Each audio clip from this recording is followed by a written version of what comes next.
আল্লাহ সুবহানাহু ওয়া তাআলার ভালোবাসার যে সকল আলামতের কথা নবী আলাইহিস সালামের হাদিসে এসেছে, তার মধ্য থেকে আমরা 4টি আলামতের কথা আজকে উল্লেখ করব ইনশাআল্লাহ বিইذنিল্লাহ।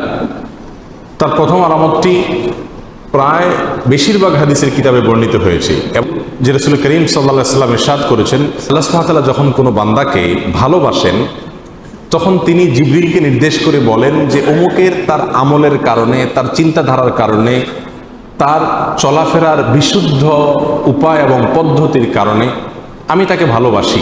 আল্লাহ সুবহানাহু ওয়া তাআলা ভালোবাসাকে তখন জানিয়ে দেন, তখন তিনি জিবরিলকে নির্দেশ করেন তুমিও তাকে ভালোবাসো। তখন জিবরিল আসমানে ঘোষণা দেন যে আল্লাহ অমুককে ভালোবেসেছেন, তাই আল্লাহ নির্দেশ করেছেন ভালোবাসার, তোমরা তাকে ভালোবাসো। আসমানওয়ালারা অর্থাৎ ফেরেশতারা সকলে তার প্রতি ভালোবাসা প্রকাশ করেন। তখন আল্লাহ সুবহানাহু ওয়া তাআলা স্বয়ংক্রিয়ভাবে পৃথিবীতে যারা বসবাস করে তাদের অন্তরে ওই ব্যক্তির প্রতি ভালোবাসা সৃষ্টি করে দেন। বর্ণাকারী বলেন, আর যদি কাউকে আল্লাহ সুবহানাহু ওয়া তাআলা ঘৃণা করেন, অপছন্দ করেন, একইভাবে অর্থাৎ জিবরিলকে ডেকে বলেন আল্লাহ সুবহানাহু ওয়া তাআলা আমি অমুককে তার কর্মের কারণে তাকে আমি অপছন্দ করি, তুমি অপছন্দ করো। আসমানওয়ালারা অপছন্দ করে, তারপরে জমিনওয়ালা বা পৃথিবীবাসীও তাকে অপছন্দ করতে থাকে।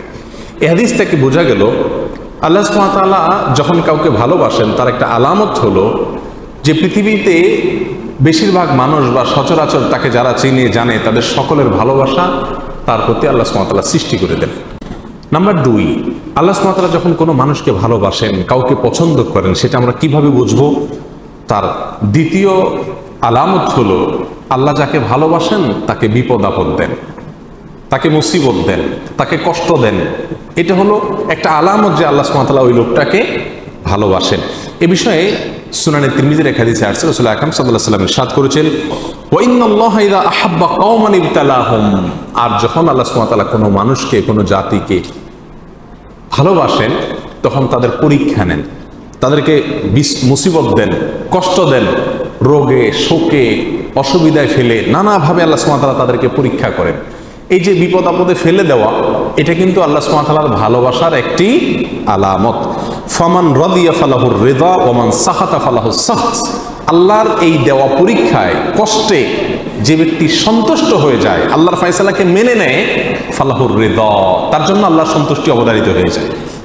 আর যে ব্যক্তি আল্লাহর এই ফয়সালায়, আল্লাহর এই কষ্ট দেওয়ায় সে অসন্তুষ্ট হয়ে যায়, আল্লাহর ফয়সালাকে মেনে নিতে পারে না, রিদা বিল কাদা, ইমানের গুরুত্বপূর্ণ একটা পয়েন্ট, এই বিষয়টি যে অর্জন করতে পারে না, বরং হাহুতাশ করে, অস্থির হয়ে যায়, গালমন্দ শুরু করে দেয়, আল্লাহর ফয়সালাকে সে অ্যাভয়েড করে, হ্যাঁ আল্লাহ লোক দেখে নেই, আমার উপরে সব বিপদ আসে, এই টাইপের কথাবার্তা বলে ফালাহুস সাখত, তখন ওই ব্যক্তির জন্য আল্লাহর পক্ষ থেকে অসন্তুষ্টি অবধারিত হয়ে যায়। আল্লাহ আমাদের মাফ করুন। আল্লাহ সুবহানাহু ওয়া তাআলা আমাদেরকে ভালোবাসেন, তার প্রমাণ হবে আল্লাহর পক্ষ থেকে আমাদের জীবনে ছোট বড় বিভিন্নভাবে পরীক্ষা নেওয়া। আমরা জানি কোরআনে কারিমে আল্লাহ তাআলা বিভিন্ন নবী রাসূলদের ঘটনা বলেছেন। এর ভিতরে সবচেয়ে বেশি কঠিন পরীক্ষা যার জীবনে আসছে তিনি কোন নবী ছিলেন? ইব্রাহিম আলাইহিস সালাম। ইব্রাহিম আলাইহিস সালাম সম্পর্কে আল্লাহ সুবহানাহু ওয়া তাআলা কোরআনে কারিমে একাধিক জায়গায় বলেছেন কি কি পরীক্ষা নিয়েছেন। ওয়া ইয ইবতালা ইব্রাহিম, যখন আল্লাহ সুবহানাহু ওয়া তাআলা ইব্রাহিমের পরীক্ষা নিয়েছেন, ইব্রাহিমের পরীক্ষা আল্লাহ তাআলা নিয়েছেন। কেন ইব্রাহিমের পরীক্ষা নিয়েছেন? আল্লাহ তো ফেরাউনের পরীক্ষা নেন নাই, আল্লাহ তো বলেন না আল্লাহ নমরুদের পরীক্ষা নিয়েছেন, আল্লাহ এটা বলেন নাই কোরআনে কোথাও যে আল্লাহ আবু জাহালের পরীক্ষা নিয়েছেন, আবু লাহাবের পরীক্ষা নিয়েছেন। তারা তো স্টুডেন্টই না, তারা তো আল্লাহর বান্দাই না, নেককার বান্দাই না, মুমিন বান্দাই না, যার কারণে তাদের পরীক্ষা নেওয়ার প্রশ্ন নাই। যার জীবনে বিপদ আছে, ইমানদার যদি হয়ে থাকে তাহলে বুঝতে হবে সে আল্লাহর কাছে কোনো না কোনো কারণে প্রিয় হয়েছেন, আল্লাহ তাকে পরীক্ষা করছেন, বিধায় অস্থির এবং ব্যাকুল হওয়া যাবে না। আল্লাহ তাআলা আমাদের তৌফিক দান করুন। তাহলে দ্বিতীয় আলামতটি আমরা পেলাম আল্লাহর ভালোবাসা। তৃতীয়, আল্লাহ যখন আমাদের কাউকে ভালোবাসেন তার আলামত কি? এটা বড় জটিল আলামত, বড় কঠিন আলামত। তার আলামত হলো আল্লাহ সুবহানাহু ওয়া তাআলা তাকে দুনিয়া থেকে দূরে সরায় রাখেন, দুনিয়ার সাথে মিশে হাবুডুবু খেয়ে একাকার হয়ে যাওয়া থেকে আল্লাহ তাআলা হেফাজত করেন। আমাদের অনেকে আমরা দুনিয়া চাই, পদ পদবী, অর্থ কড়ি, প্রভাব প্রতিপত্তি, কেনা চাই, আমরা সবাই চাই এগুলা, কিন্তু আল্লাহ সুবহানাহু ওয়া তাআলা কিছু মানুষকে ভালোবেসে এগুলো থেকে দূরে সরায় রাখেন। সে চাইলেও ব্যাটে বলে হয় না।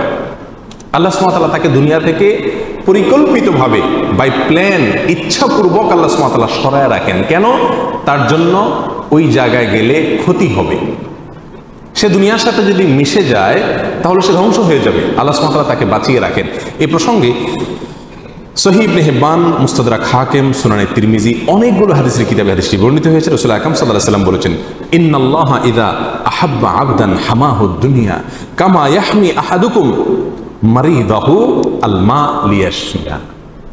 তোমাদের কেউ, তোমাদের প্রিয়জনরা অসুস্থ হলে যেই রোগে পানি টাচ করলে অসুবিধা হবে তাকে যেরকম পানি থেকে তোমরা বাঁচিয়ে রাখো, আল্লাহ যখন কোনো মানুষকে ভালোবাসেন তার আল্লাহর ভালোবাসার মানুষটাকে আল্লাহ তাআলা দুনিয়া থেকে এরকম বাঁচিয়ে রাখেন।